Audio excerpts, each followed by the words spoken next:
Hi everybody, welcome to episode 7 of the Teesside Business Podcast. Today we're lucky enough to have Ellie Rees from Collab Media, which is a specialist social media agency based in Teesside. Hi Ellie, thanks very much for being with us. Thank you for having me. Looking forward to it. Yep, so don't be nervous, we're gentle with everybody who comes in. That's reassuring. Right, so we'll jump right into it, and follow the same format. I know you've thankfully watched a couple of episodes, you're our viewer, so it's good. Yeah, number one fan. Not wearing your t-shirt, unfortunately.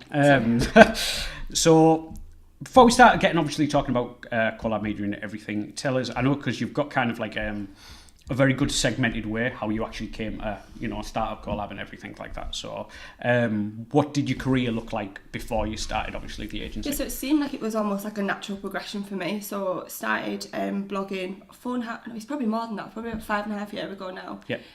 While I was at uni, I seen a lot of girls that I was following on Instagram. That's where I founded sort of my following and where I sort of got the passion for social. So founded my blog, Your Daily Dust Style, which is just a fashion-led blog. Yeah. On Blogger, so a really simple platform. Not many people were doing it at the time. It was all sort of a bit like not frowned upon, but it was not an industry that was really understood, and people were like, "What, you can make a career out of that?" And for me, I didn't even understand it myself. So started off on Blogger, so I was doing that for 4.5 years. It did get me through uni, so I was doing a brand management degree. Yep. So I had a lot of people asking me where my clothes are from and like what you're wearing today, and I was like, oh, I might as well do this online and promote it to sort of more of a wide audience. So for me, it was just like a national thing. I thought I'd be able to reach out to girls across the country. Didn't realise the power of social at the time. I don't think anyone really did, and that I could reach so many other people. And created relationships and friends with people in America, and for me it was like mind-blowing, and I really liked that side of it. So through doing the brand management degree, I was working, it was only about 4 hours a week, actual lectures and workshops, and the rest was independent work. So I was working with brands like Goal and Misguided and other sort of well-known brands, and I was actually doing live briefs. So I was getting a lot of insight in how they do the promotional campaigns, how they do the social media strategies, how they do, even at the time it was like print media, so the degree at the time was out of date before it was even taught, and I think the new uni were aware of that, because the first 2 years were all about print media and billboards, ad shells, like the amount of time we spent on them, and then the third year it was like, oh, bloggers, social influencers, like they were like, what is this? And not that they weren't aware of what bloggers were, but it wasn't part of the semester or putting that into your sort of final dissertation. So for me, my whole dissertation, I completely scrapped what I'd learned in the first 2 years and went full force with my whole campaign's going to be around bloggers, social media and social influencers. And I think that sort of, for me, showed the power that if you can do a whole dissertation around a campaign based on online influencers, it showed the power of what the future's going to hold almost. So I think my lecturer was a little bit worried when I set up the business, because I did set it up while I was at uni. So I set it up probably about 3 months before I graduated. So the most intense time, I decided to set up another business. But for me, it was, when we were doing like CV workshops and updating your LinkedIn, for me, I understood the power of LinkedIn, but I didn't want to be creating my CV because I knew I wanted to work for myself. I didn't want to work for anyone else. So I just went sort of full force and threw everything in the business. I had brand guidelines and my business plan fully made out before I'd graduated. So it was like a natural progression to go into that. So I found the reason why I mainly set up the business is obviously I understood the importance of social, and through my dissertation and what I'd created online, like creating like my own little online world and my own online platform, which was obviously the blog. And I understood the power I was getting through. I was getting brands coming to me like, oh, can we send you clothes? And I was like, wait, like free. I was like, do I not have to? And that understanding of how powerful this could be, and thinking, oh, something sort of clicked. Like, and I think a lot of girls on the internet in the fashion industry, it clicked with them as well, and a lot of people were trying to do what I was doing. But I think that with the people who I was following, obviously, I'd created like a following and a group of people that were all doing the same thing, so we were all like-minded and supporting each other. I think that's one thing that's really good about the blogging industry in general. It's a really good community and a close-knit community. Obviously, in all communities, there's that competitive side and that negative side, but for me, I've only ever really seen positiveness from it. So I was in my own little world really. So I was getting paid posts. So I think a lot of people question how bloggers make money. Yeah. And it's a question I get asked all the time when I say I used to be a blogger, and they're like, oh, you take selfies. Yeah, and I'm like, oh, I think it's a lot. And that's for the fashion side, obviously. There's loads of different bloggers. Like my dad's just got a cycling blog, so he's not really going to promote his selfies and outfit pictures. But so for me, it was just the fashion-led side that I think people didn't really understand, and that almost, I think I got not sort of scrutinised for it, but I think people didn't understand it, so they were a bit like, oh, you love yourself a little bit, or it was like, to be honest, if I'm getting free clothes sent to me, I'm getting paid to promote this, or average was like, at the time when I was at uni, was like £100 a post. It was for me, it was quite a lot of money when all my friends at uni were skint and I was doing 3 internships, so I didn't have time to get the 9 to 5 standard job. So it opened up so many possibilities that I wouldn't have been able to have otherwise. From people asking me what I was wearing, it went to people asking me, how do you build a following, how do you do this on social? And I was like, I'm giving away this information for free, and it almost seems like what am I doing? Could make money. And obviously I didn't realise the uni I was at was in Preston, so Lancashire, so I didn't realise the movement that was happening in Teesside with the digital, because it's obviously a digital hub at the moment, and it was while I was at uni in my 3rd year, so I was away from that, so it's not like I seen everyone doing it and being I want a piece of that action. It wasn't a thing in Preston, and the thing that I found really intriguing and like really sort of passionate, that I am passionate about, was how many independent businesses coming back from Preston after 3 years, seeing how many independent businesses and how many people thriving in Middlesbrough on their own, with their own businesses, not working for anyone else. So that instantly, as soon as I got back, I was like, I'm doing the right thing, and I knew that that's sort of the direction I wanted to go with Collab. So that's basically it. Long story. No, it's a good way, because it's not something that a lot of people like really hear about in Teesside. The idea of a social media influence is still like a very foreign form of marketing to most people. For like anybody who's listening who doesn't quite know, it's where somebody who has a large engaged audience on social media would promote your product or service, normally for a fee. Now, how much that fee scales can be dramatic. Before Christmas, I had a friend who came to me and asked me, basically, obviously because we were in the agency, can we get Casey Neistat to promote his business? And I was like, mate, you haven't got enough money, I'm sorry, it's going to cost you millions to get him to do a post. Literally that's not but people don't understand that. And people don't and it is like a very it's a very funny, quantifiable type where a great influencer can do wonders for your brand, especially in fashion. If you've got a little boutique fashion place or something like that, it's fantastic. Obviously there's a lot of people out there, and a good advice I would give to anybody who's looking at doing it is look at, like you said, built a very engaged following.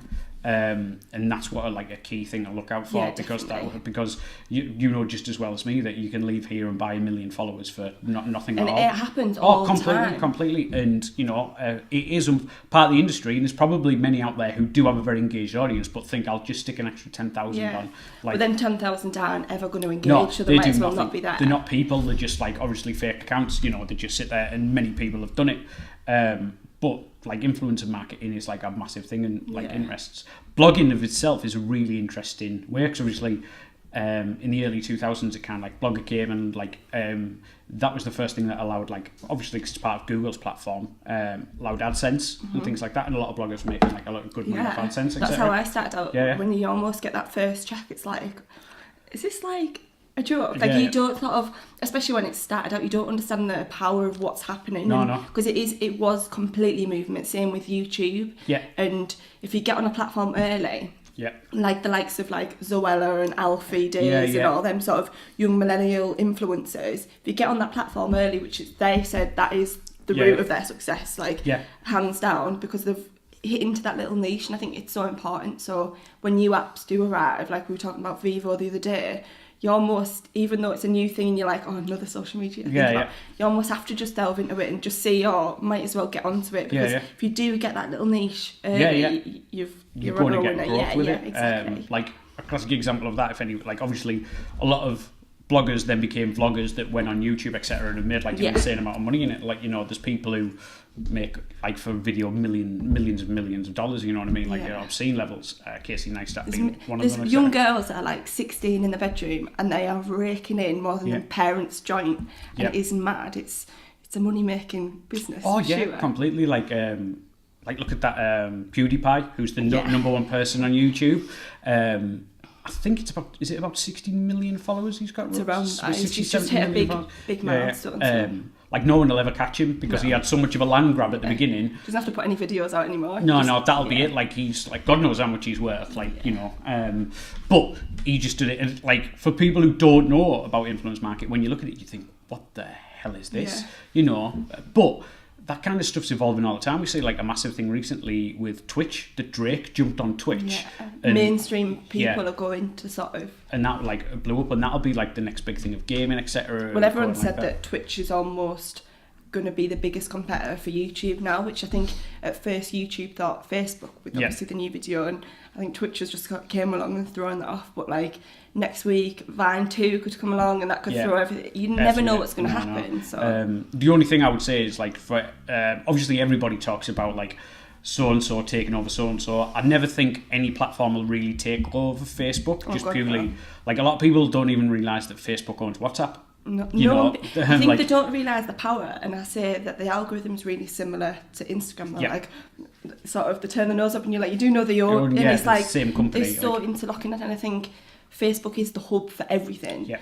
And like I said before, I met someone previously that said, Facebook won't be around in 5 years' time, and I'm almost banging my head against a brick wall. It's like, well, if that's your mindset, then you never got. You're never going to understand it. Like, a lot of stuff that people don't even know, like the trial Facebook Premium at the moment, it's going to be like for, certain pages, etc. Facebook Watch, which is for... It's going to be big. Yeah, which is for people who don't know, kind of like Netflix, but through Facebook, where people who would do TV ads, etc. Like, when it launches in, like, this country, obviously, we're doing this podcast on Watch, like, as soon as it launches. Yeah, you're going to transfer over. Yeah, straight away. Would you still then be doing it on YouTube as well? Would you be putting completely. it on? Yeah, because there's... everyone uses things for different things, I think. Definitely. Like, we had a conversation before, like, where I, like, when I'm working, have YouTube on in the background. Yeah. For, like, background noise. Some people listen to music. Some people... Podcasts. Some people podcast, The only time I'm ever really listen to podcasts is when I travel. Yeah. Because then I'm on the train, etc. So that's when I listen to it.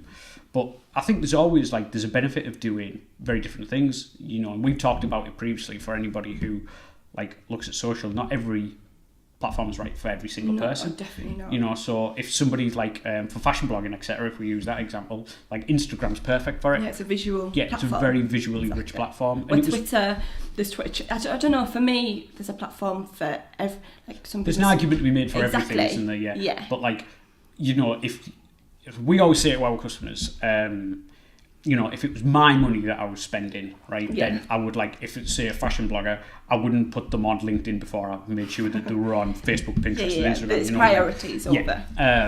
So we'll get back. Obviously, like, I've realised that probably in this podcast we're going to go off on a tangent a lot with us obviously working in this era. A lot of people may think watching this that it's a bit bizarre for us to have you on, to be honest. Well, to be honest, I thought exactly the same. Yeah. And for me, it was almost reassuring that the industry is supportive as I want it to be, because you come in almost like a lone figure and you're like, everyone's almost like, that's a competitor.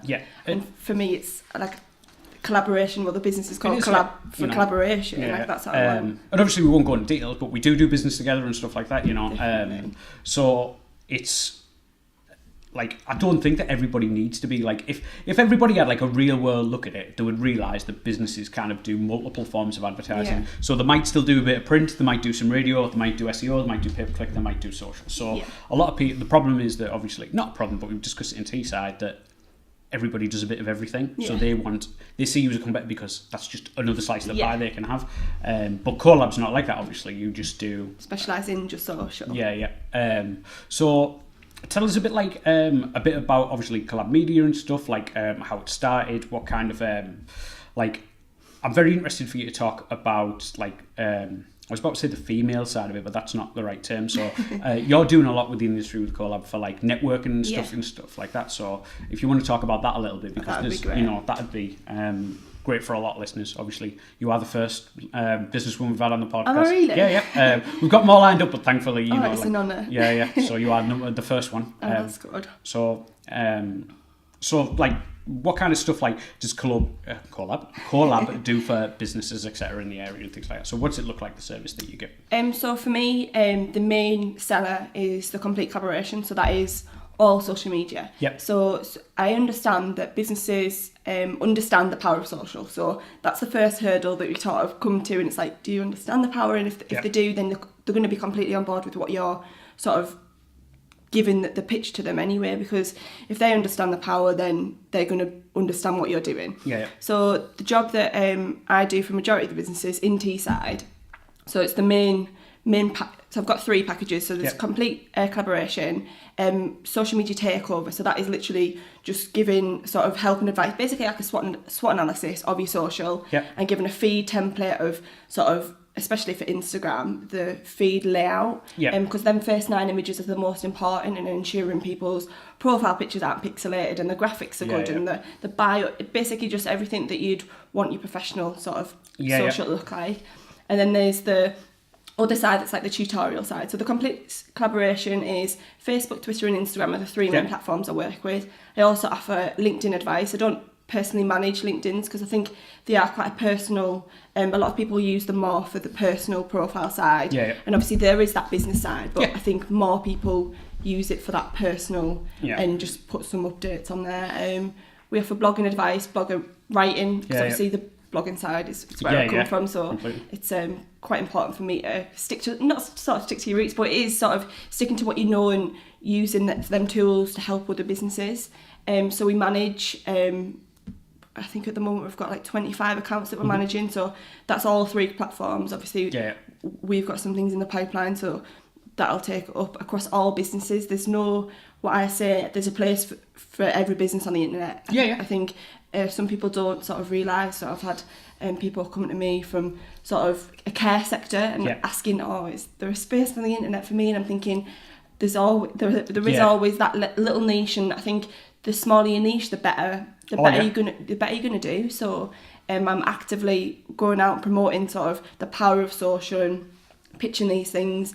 And the other route, it's sort of a relatively new route to market, is the workshop. So a lot of businesses don't have the money to invest in someone to manage the social media, which is sort of a hurdle that I realised quite early on, that a lot of people want the social media to work. They have the time, and that's the time is like the most important thing. If you've got the time, then you're going to be able to manage it, and they just need them skills, the advice, the tools, especially, and how to sort of put their sort of social on a different level. And I think people do the same thing day in, day out on the social and expect it to work, and if it's not worked within the first week, month, don't keep doing it, because it's clearly not achieving something. So mixing it up, throwing ideas out and getting a group of people together and just working together and helping them sort of learn. I also offer one-on-one advice, so sitting down with people. It started off where I didn't think this is how it'd start off, to be fair. I had sort of more mature ladies especially coming to me thinking, I want to be able to talk to my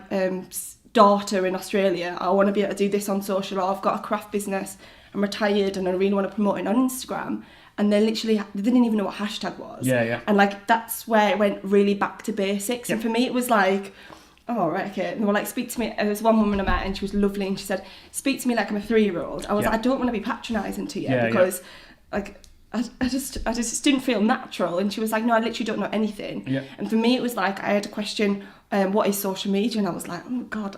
I was like, do you know, like one of them really simple questions where you're a bit thrown off, because it's almost in your natural day-to-day life. It's like, you're really going back to basics. For me that was a real challenge, but like a challenge I really enjoyed, in that teaching element, and it's something that I'm passionate about, obviously putting the skills that I've learned in other people, and sort of progressing other people. And then you see them, a lot of the businesses that I have on my own personal social media, so we can stay connected, especially on Facebook, and you can see them sharing statuses and checking in places and taking pictures and all these things that you've encouraged them to do. And it's sort of really rewarding for me to go away and be like, oh, like fantastic, like you're actually implementing what we've taught you. So the really relatively new route to market is, it's not really a new route to market, to be honest, it's sort of something I'm personally passionate about. So I go to a lot of networking events, and I'm part of the chamber and being in like B&I like yourself, and there's been so many different events that I've gone to, and it's been a really intimidating atmosphere. Personally, for myself as a young sort of woman, and I'm very informal. I go in jeans and a leather jacket usually, and it's sort of that corporate, especially with the chamber. For me, joining the chamber was something to for people to take me a bit more seriously. Like I am here for business, even though I'm young and sort of my personal page doesn't look corporate, but that is a business in itself. So for getting in front of people, I think that was really important. And just sort of as soon as you start talking, this sort of like, all right, you know what you're talking about. So for me, I went to so many events, and I wasn't anxious, but there was almost that nervous element, and there wasn't many women there, and I was like, oh, there's something there that can be done. So I went away, and I've met so many women through business and so many empowering women. And within National Women's Day a few weeks ago, it was probably last month, was it? 2 months ago? No, like 2 weeks ago, I think. It was relatively early. So that day I decided to set up a number of events with like different women. So on the morning we had like a coffee morning with like carrot cake and just chat. It was literally just like a girly morning, but with women in business. And just to show that you're there to support each other. And then the chamber had an event on, and they were talking about people from Middlesbrough that have been successful. And for me, it was just so empowering, and I realised how many women in business I had in my network. And I don't think you realise until you sit down and you go, I've got this person, I've got this person. And then I went to a blogging event with Black Olive in Yarm, and there was a lot of women there, but a lot of the women are bloggers, but they've also got their own businesses, or they work in social media for another business, and they've got a lot to offer. And it sort of clicked straight away then that I want to really push what I'm sort of trying to do with build a women business network for people that, a lot of people that I found are intimidated and don't go to the networking events. So there's really that gap in the market. I know that there is other like women in business like networking events, but for me it was almost that networking side I didn't really like. I didn't like that formal swapping the business cards and that impersonal aspect of it. For me, the networking events that I've had the most out of is the ones that I've stayed back at, that are finished, and I'm just literally chatting to someone on a personal level, and I've got them on social, and we've stayed in touch, and they're the business relationships that have really worked for me. So for me, it was just a personal thing, but after pitching it to a lot of women, they seen that was something they wanted to join. So we set up 3 days ago now, so it's called Women in Collaboration. It's going to be a monthly networking event. So it's more of just not a social, but because I want to give value for time. It's going to be a free event for the first 3 months, and then we're going to look to create sort of a revenue out of it, because there is so much potential. So at the moment we've got about 30 women joining. That's fantastic. Sort of looking to do it in a different place across Teesside. So at the first 3 we're going to aim in Middlesbrough. So looking at places like the Duffer meeting points to show people, because a lot of the businesses are from like Darlington, Norton, to getting them all together in a place that I am passionate about, Middlesbrough. And if anyone's met me, they'll know I'm passionate about Teesside, Middlesbrough in general. So it's something I want to sort of pave the way and show people how nice the area is, the potential of Baker Street, Bedford Street, and how much it has to offer. Because for me, the businesses I work with are independents. Sort of show my network of people, my friends and business relationships, the power, and where was it?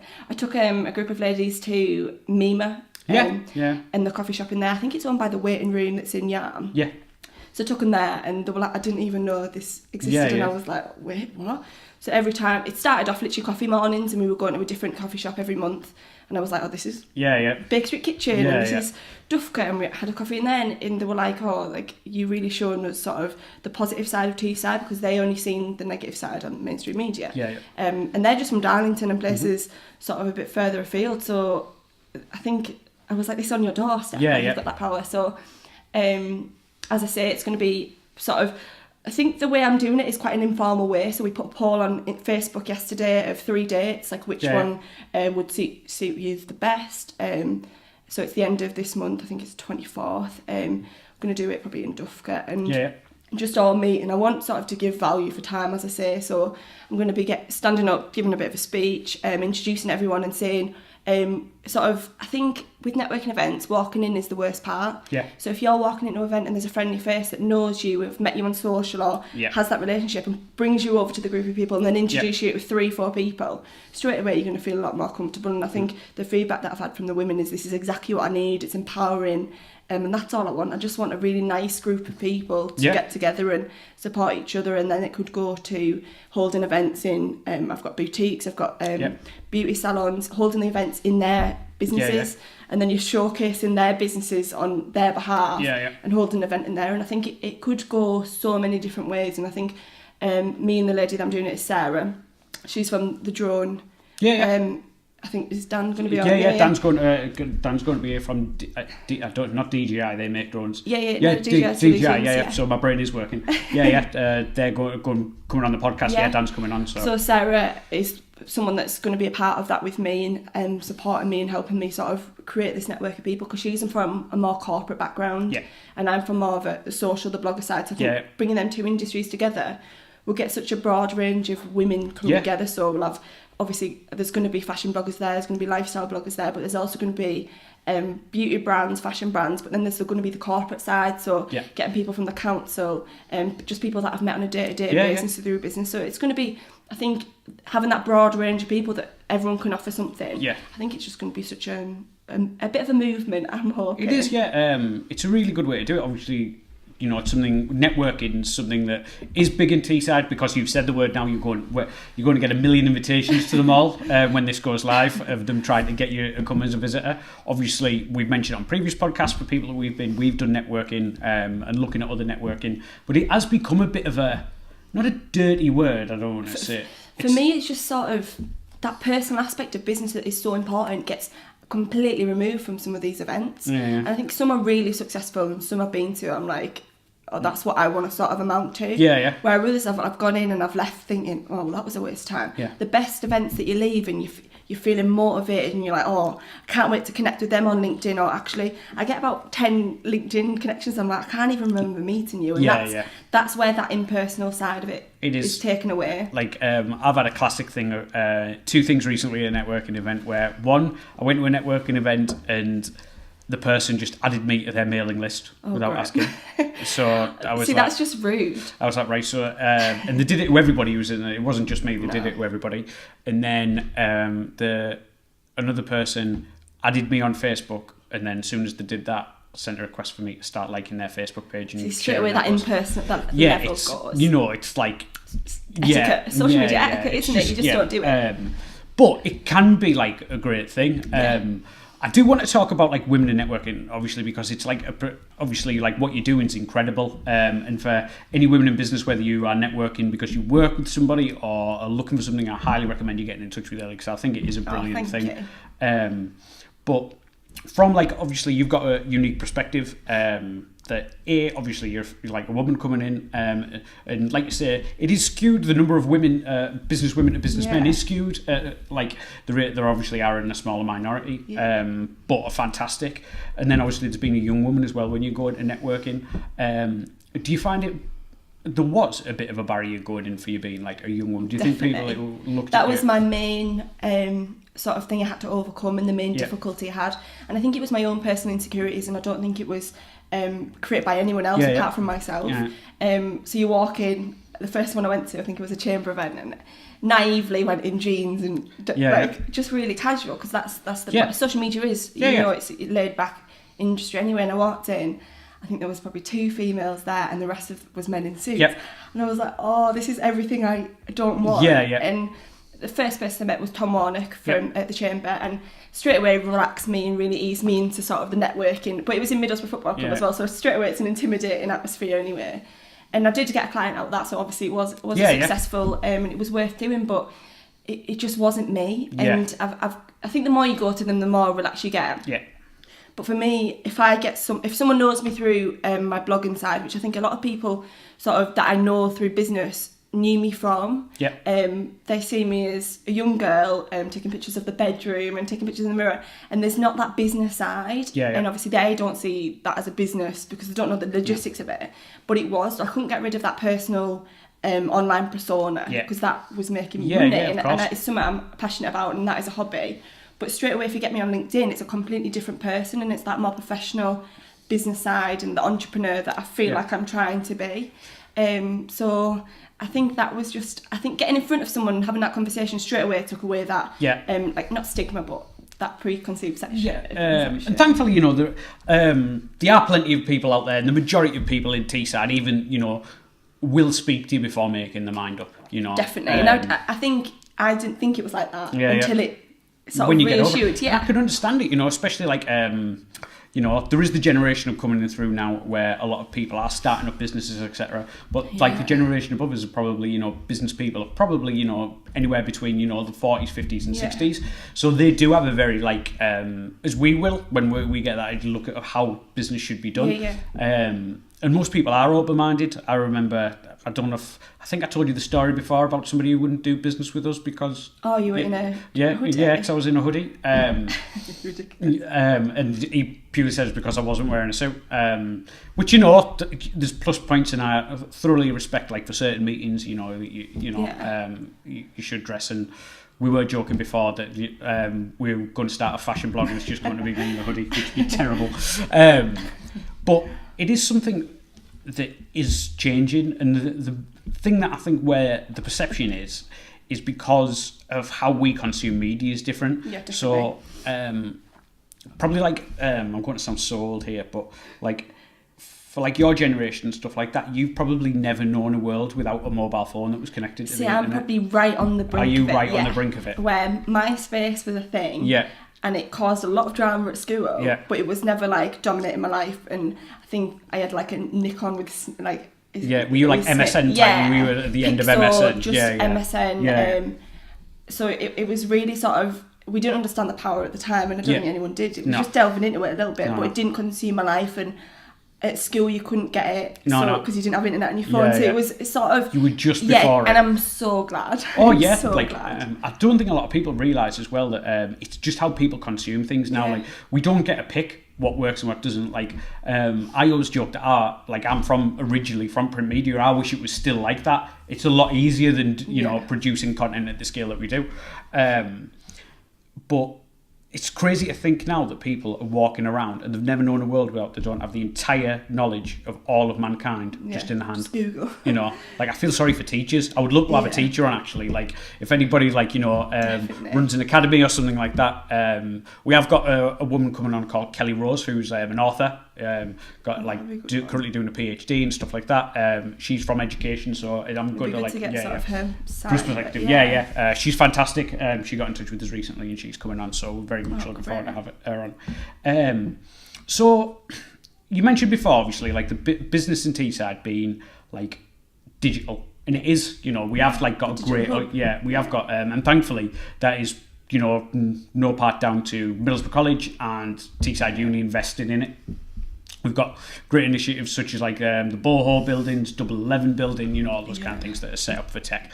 I still think as Teesside, as fantastic as it still is a little bit behind. Oh God, yeah. Like in the country, you know, we've still got like a couple of like years to catch up on the certain things that we're just not doing that, you know, that other people are. But how did you find like starting business as a whole, like as like a young woman and stuff like that, coming from like a university? Because obviously your degree was not so much set up for entrepreneurship but setting up for like a marketing career, working with a brand. Did you feel as though it did put you in a good stead, or was it literally 50% of it was useless and then you had to figure out like all the business side of it when you get started? Like what did that look like when I think the degree itself just gave me the confidence and majority of the skills to sort of do it. But I think it all came from how I've been brought up, seeing my brother. He's got his own business. He's got a cycle brand. So one of the biggest cycling teams in the UK. So I've seen him setting up his own business, and I was thinking, I want a piece of that. Like I want to be my own boss. And my dad was at uni doing his PhD, and I think I was surrounded by people doing sort of innovative things. And sort of having that confidence, and I think uni pushed me in the right direction, and my lecturer at uni was fantastic, and he sort of was like, you're not going to apply for any jobs, are you, Ellie? I was like, no. I think he knew the way I was going, and it was just branching out. And then when I came back to Teesside, to be honest, I've had nothing but a positive experience, and I am the biggest advocate for Teesside. I absolutely love the area, and it's something I want to push on social and showing all these nice places and checking in and building that nice positive community around me. Is something that it's been easy to do. It's not been a slog. I've not had really any negative feedback. I've not had any negative feedback, but there's always going to be them sort of difficulties that you face with like some negative side of things and not everyone being on board with what you're doing. But I think that sort of is almost such a good motivator for me. Like, all right, if someone doesn't agree with what I'm doing, or if they don't think it's going to go anywhere, I almost want to prove you wrong, and it's just the biggest bit of a chip on your shoulder. Exactly, and a bit of fuel for it. So no, it's been nothing but a positive experience. I can't really think of anything, and I think if there was anything, it would stand out quite a lot. So for me, that speaks volumes that I've not got anything negative to say. That you had kind of like like a great set of environment from your family and stuff. I'd already, so obviously I was in Preston, but I was coming back for North East blogging events, so I'd already got a little bit of a community, and I always try to stick to not my roots, but stick to not forget about Teesside. So just come back now and then. So I didn't sort of go away for 3 years and completely forget about where I'm from. And every time I almost came back, I realised, I do want to be here. But you're right where you say that Middlesbrough is further behind. So obviously with Preston being local to Manchester relatively, I was in Manchester a lot, and I was working with like the Manchester blogger scene. And even like the bloggers were further forward than the North East one. There was a really small community. Obviously it's a city and a big city that compared to Teesside. But it was a lot more further forward than it was here, and I thought, I'd love to bring what I've learnt here and bring it over to Teesside. So I think for a small town, relatively small town, I think it is doing so well compared to Preston's a city, and it's not got half as the independence. No. From working firsthand with businesses while I was there, nothing compared to what Middlesbrough has to offer, and I think that made me love the place where I was from a lot. From when I was before I went to uni, I didn't really think much of Teesside. Almost I want to get away and branch out. I couldn't think of anything worse now than leaving Teesside. I got asked a question like, I think it's Evening Gazette, I think they're doing a feature on why people have stayed in Teesside and set up businesses, like the young sort of generation, and why a lot of like graduates leave and just the go. And I've said, I think the question was like, what has it offered you from staying? And I said, well, I wouldn't have set up the business if I was in like a big city, or if I was in London, for example, because there's so much competition.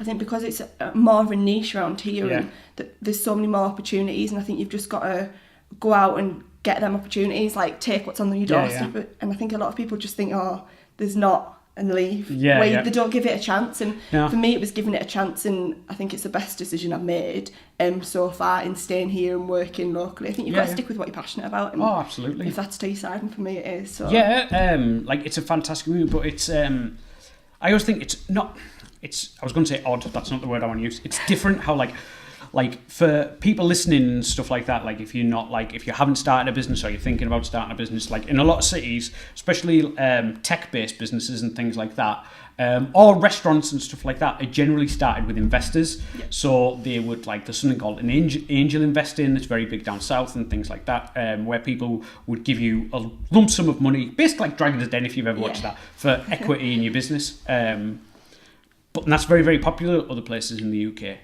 But not so much here. I know it does happen, and there'll be plenty of people who do get investment in the business, etc. But where people are more likely, I'm going to start a business and just make it work rather than doing it. You have to make it work because it's your own money at stake, and I think when it's your own money, there's more drive there. Not that there isn't when you've got investors, because obviously you've got people that are relying on you. But I just think I don't know. Like I've never for me, I never needed money to start up. I needed a phone and a laptop, and I had them already. So for me, it was a relatively low risk. So I credit like actual entrepreneurs that go out and have to sort of invest money in sort of property, or I give a lot of credit to them, because obviously it's not something I've personally had to do, which for me beat quite a lot of hurdles straight away. It made sure that, one, I wasn't money driven because I didn't actually need the money. I was doing it from an office at home, so there wasn't any overheads. It was literally just me, and I was happy to do the work because I enjoyed it. It never felt like a job. But like there's a lot of I'm glad that I never had that sort of pressure. Yeah. I think it's the pressure that, because that's a thing that a lot of people cave under, is the pressure, and takes the enjoyment out of your job away. I think if you're not enjoying your job, you're not going to be able to do it as successfully as possible. And it can change the dynamic of your business. Again, I would love to have like, and I know there is an investing culture in Teesside. There is like, I believe next month or at the end of May, there is an investing. Teesside Uni have just granted, I'm sure it's Dan from Solutions. They've just got a grant. Yeah, there's plenty of like grants and funding available, not so much like private investors. Obviously, we talked about it on our previous podcast with Reed Rains for property investment and stuff. But I'd love to have like business development on. That kind of leads us like obviously really nicely in like what you talked about there is obviously kind of knowing where not doing it for the money and being happy. Yeah. So we always like to talk about everybody with like a work-life balance type thing. Yeah. See how they do, and generally I found that entrepreneurs, just as people, generally aren't balanced people. No. They're not. Like, balance is the wrong term to use. They've got to find... no balance. But you're like... you do like quite a lot of late working though, don't you? On previous, so tell us like a little bit about that, because most people think of a work day, they think 9 to 5. So I'm like the opposite of 9 to 5. Yeah. I'm like everything that like the normal job isn't. So I go to sleep at about 3, 4, probably. Sometimes 2. I don't know. I think I'm more in that still in that uni lifestyle. I'm not in the lifestyle as in just the waking up and going to sleep. So I'm more proactive. Well, what I found at uni, that I was more proactive on a night, because for me, I'm obviously obsessed with social media. There's no denying it. Social media is dead around 11 till 3. So for me, there was no distractions. Where I'm not a procrastinator, but because I've got so much going on, I'm checking businesses' accounts, I'm checking my personal account, I'm blogging. There's so much digital sort of distraction there. It's hard to get away from. I work during the day, obviously. I don't get up till about 9, which for some people is a dream, but when you've gone to bed at about 3, you're still getting sort of that standard night's sleep. It's just a little bit different, and it works for me. It means I can get up, have a workout, get ready quite leisurely, and then I start my meetings about 11. So for me, it works really well with my lifestyle, and I think, well, if you're your own boss, why not create a lifestyle around your job that suits you? And for me, it suits me, and in time it might change as things progress, but for me, it works. So a lot of people are a bit like, oh, why are you up till 3 in the morning? I'm like, and I try not to send emails to clients, because obviously if you're getting an email at 3 in the morning, it doesn't look that professional. No. It looks like you're in panic mode. But so I try to keep like the email and the contact quite sort of professional. For me it works, and I think if 9 to 5 works for you, like we were talking about before, some people need that routine. For me, I like every single day it'd be different. So if I go to bed at 10, next day I go to bed. It's sort of just whatever suits me, really, and I think I quite like that. It is. And I think it's for anybody who is thinking about getting into business, etc. There's people who've got tons more experience than me who are going to come on, and I'm very like interested to hear what they say. Definitely. But especially like in the early days, there is like, if you want to be successful, then you can't like really have like much like leisure time and stuff like that. Like I was talking to a friend who was thinking about opening his own business, and I was like, and he's like, oh well, I've started working on it, and I was like, well, how much work did you put into it yesterday? And he was like, oh, nothing. And I was like, don't do it. No, you can't be off. Don't do it. I think what people don't realise is social media is 24 hours, and you'll know exactly the same from doing similar jobs. It's like social media doesn't stop. It's like, it's some people are like, oh, when's your next day off? And I'm like, I don't have days off. I literally work I worked all Easter bank holiday. I worked Friday through till Monday. There was no sort of, and I think you've got to sort of sacrifice a lot, but for me, I love doing what I do, so it doesn't feel like I'm sacrificing anything. People are like, oh, you work such long hours. I'm like, but I enjoy it. I wouldn't be doing it if I didn't enjoy it. And I think you've got to sort of, like you say, you've got to sacrifice some things, and the downtime I get is on a morning, or when I channel in an hour, oh, you've got this hour off to do this. I think everybody does need that downtime. Like I've talked about it previously, but thankfully my downtime, like I wouldn't have it if my wife wasn't so like she reminds me that I need downtime you've and got stuff a family, like that. You've got other responsibilities. So obviously that's changed. I've gone through recently of more family time, etc. Since my daughter came, and all that kind of thing. Like I had meetings like on Good Friday, and that was purely because I forgot it was Good Friday. It just didn't occur to me when I was doing meetings. It's just another day. Until she turned around and went, why are you taking meetings on Good Friday? And I was like, oh God, sorry, because it doesn't occur to me. And I'm the same, like I'll like email the guys and message guys at like daft o'clock in the morning or on Sundays and stuff because I'm getting it out of my brain. It goes to members of staff, but they thankfully know that I do that, and it's not their responsibility to reply. Yeah, I say to people like, don't feel like I'm just sort of getting it out of my brain. In a way. So, but like you say, social media is something that is non-stop and it is all the time. And we do, like I was having like I'd love to have her on. I didn't actually ask her when I was talking. There's a girl called Haley who owns Foxy Hair Extensions in the Middlesbrough, in the Metro Centre. She's a fantastic businesswoman. I would love to have her on. But we were just talking about social media stuff, and she just gets bombarded all day long with questions. Which businesses like that are going to, and she has to cater to that to build a business, etc. So how do you, like, is it a case where you never take any time away, or do you have occasions, like for example, for me when I go on holiday, like away on holiday, I turn my phone off, or when I go away at Christmas to like centre parks and stuff or whatever, I literally turn my phone off, and and that's fine for me because I've either got to be all on or all off. I can't do that bit in the middle. So do you find that you can do the bit in the middle, or no? I can't remember the last time I turned my phone off, to be honest. No. I've got 2 phones, they're both sort of very active. No, there's not really any doubt. Like for me, I work a week in advance, so if I've got a client and I'm doing their Instagram, Facebook and Twitter, that's scheduled the week in advance. Or if something happens on that day, because obviously social media is happening now, I schedule that as it's happening. So if his client sends me, I'm at this event, or you put it on social, it's on social. I work with a 3 to 4 hour basis, so if they send me something over, it's going to be on social within the 3 to 4 hours.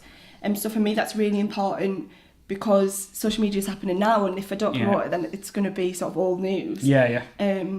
If I go on holiday, my family really understanding. They know if I'm going to have to go away, we have to go somewhere with good Wi-Fi. I'm going to be on my phone, but they're really understanding. It's never really got in the way.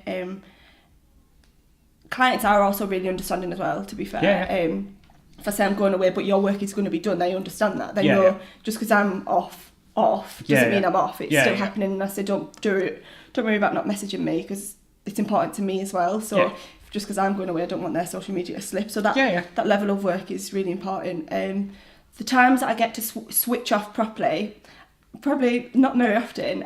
So I try to go to cinema probably like once a month, purely because if I watch a film at home, I'm on my phone. I'm probably seeing about 10% of that film. When I go to a cinema, obviously, it's very frowned upon to go on your phone. So that's one time where I literally don't go on my phone. Escapism. Exactly, and I really like that. Like it's like like an hour and a half, 2 hours of me time, just watching something. And then the other time is probably go swimming. So I go swimming twice a week. I don't even take my phone with me, but I know I'm only going to away for 2 hours. So if a client sends me anything over, I know I've still got a 2 hour window. So for me, it's a perfect opportunity. I don't think when I'm swimming, I literally don't think about anything else. No. For me, if I was at the gym, I'd have my phone for headphones and listen to music, so there's always going to be that distraction. I've got a business phone. They're both just phones, to be honest. They're both business phones because my personal one always is going to merge in it. I can't sort of switch off, but they're the two for me. If someone was looking for like that downtime where they're literally only thinking about, they're the 2 things that really work for me. And even just doing a workout in the morning, I leave my phone upstairs and I work up downstairs. So there's no distraction, and that's only like an hour. So things like that. I think exercise is a good one because I think self-care and mental health is and especially on social media, it's obviously, I think Instagram was declared one of the worst causes of like teen depression because of how much sort of things they're consuming and that sort of lifestyle that people are portraying online. Obviously people only put the positive side. Exactly, you're comparing your everyday life to somebody's highlights, like continuously every day. So your mental health is always going to take a bit of a knock. And even personally, I had to take a bit of downtime just from my personal Instagram and being like, right, I'm not going to go on Instagram today because it's just that, I don't know, that's like the negative side of social media. And I think it's sort of important to highlight that there is a negative side and the trolling and all that. I think, but if you know how to sort of switch off to it and not let it affect you, where it did affect me 4 years ago, a troll used to like ruin my week, where now it's like I put it in my family group chat and like look at this person sitting there. But there is something, Mark Cuban's an investor in it. It's a social media app. I can't remember the name of it. It'll come to me. If anybody remembers it, or I'll pop it in the comments below when it comes to me. But you can literally only say positive things on it. Oh, that's good. Like the algorithm like filters out negatives, so like you can only say good things about people. So like he wants to start. A lot of people like, would benefit that. Yeah, I do as well. So when it comes to social media and things like that, obviously we could talk all day about what to do and how to do it. And to be honest, there's always do's and don'ts, but every business is individual.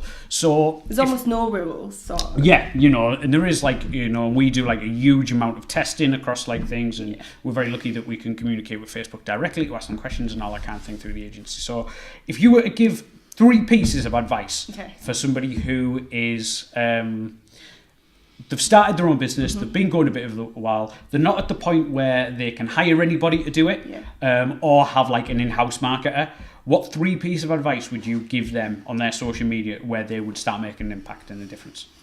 So for me, the first bit of advice is make sure, if you've only got a limited amount of time, make sure you're just doing one platform very well, instead of sort of spreading yourself really thinly and doing Instagram really badly and then just tweeting, schedule tweets and Twitter hours, but you're not actually creating that conversation or just putting out content that's promoting yourself. And that leads on to the next one is, don't just promote yourself, don't be a selfish business. And for me, I find a lot of businesses are selfish. Just sales message, sales message. So I worked with a business earlier on in the year, and there was a farmer's market outside, and they they had a alcohol license. It was a bar. And I was like, are you promoting the farmer's market outside? Because it's there. They were selling pies and there was food, but they didn't have their own alcohol license. I said, what do people want with pies? They want beer. And so that's going to be a natural progression for customers to go from there to there. Yeah. It was a nice day and they were like, no, it's not our business. I was like, oh, is it?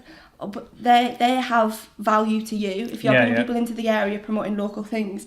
So the pit market is a really good example. Yeah, fantastic. So that's bringing a lot of people together, but promoting everyone in the area. And I think they've done such a great job with that. And I think that is such an advocate for non-selfish promotion. I think people need to do it. So what I say to customers when I get them and they're going to manage the run, it's don't promote sale. It has to be almost, so if you've got 7 posts a week, only 2 of them really should be promoting something that you're actually set a sales pitch. The rest should be sort of primary content that's sort of giving value for money, value for which for me is money. You almost have to give something back, so it has to be either entertaining or educational. I think them 2 go to sort of ways. So that'd be the third one, promote educational, entertaining content that's not your own content. Trying to give value to your customers.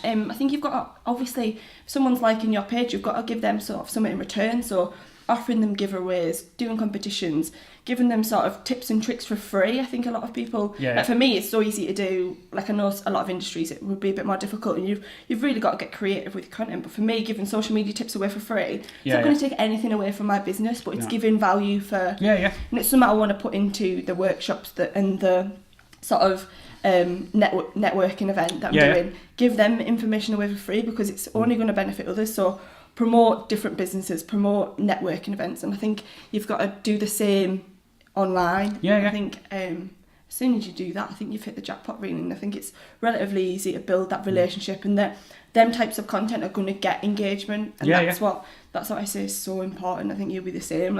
You can have a but that almost means nothing. They're not going to engage in any of your content or consume it or promote you. I think shares and comments are really valuable, and shares especially, obviously they get you on other people's pages. Massively, and I'll take the opportunity there to say thank you to everybody who shares this podcast. You know what I mean? Thankfully there's a good few people who share every post from us, which is amazing. It's so valuable, and we do want to be honest, it is we want people to do it because the more eyes we get in front of, the more people we can promote businesses to. It just comes down to it. I love the workshop idea, by the way. I'm going to give a lad a shout out called Mark. He's got a company called Boostly. Great. He deals with marketing, but for the hospitality.